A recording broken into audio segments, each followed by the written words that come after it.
আসসালামু আলাইকুম and good morning everybody. আপনারা নিশ্চয়ই ভালো আছেন। আজকে আপনাদের শুভকামনা জানিয়ে একটি কথা বলতে চাই। আমাদের সমাজে একটি ধারণা বোধহয় উঠেই গেছে, সেটি হচ্ছে আত্মমর্যাদা বোধ বা সেলফ ডিগনিটি।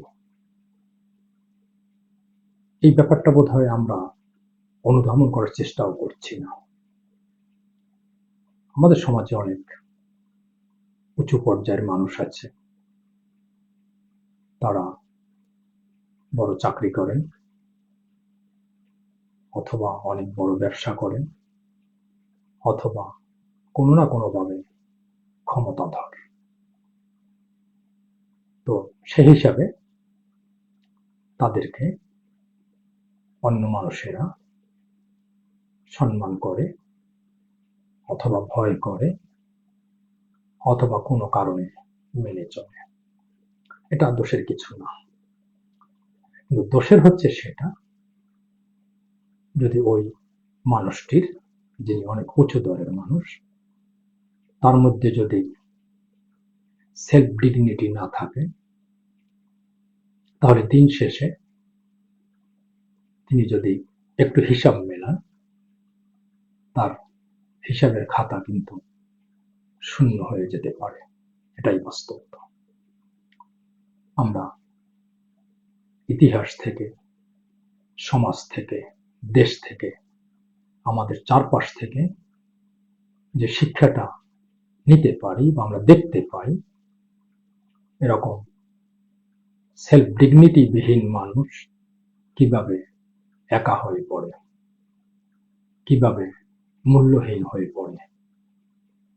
এই জন্য এই আত্মমর্যাদার বোধ আমাদের মনের মধ্যে থাকা খুবই জরুরি। অন দ্য কন্ট্রারি,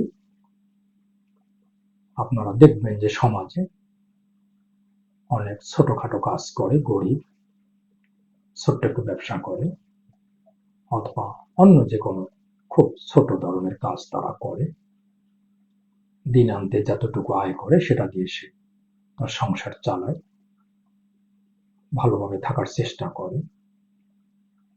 তিনি কিন্তু সেলফ ডিগনিফাইড একজন মানুষ।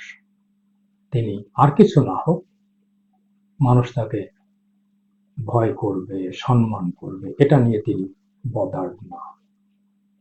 তিনি অন্তত এতটুকু ভাবেন যে আমি আজকে এমন কোনো কাজ করিনি যেটা আমার ডিগনিটিকে ক্ষুণ্ণ করতে পারে।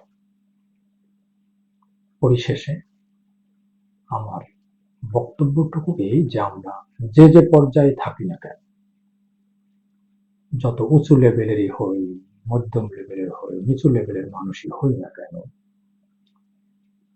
আমাদের কিন্তু সেলফ ডিগনিটি থাকতে হবে।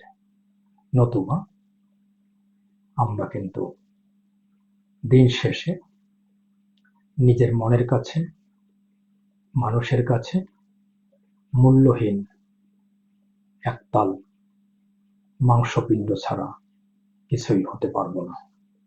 সবাই সুন্দর থাকবে, ভালো থাকবে, এই প্রত্যাশা।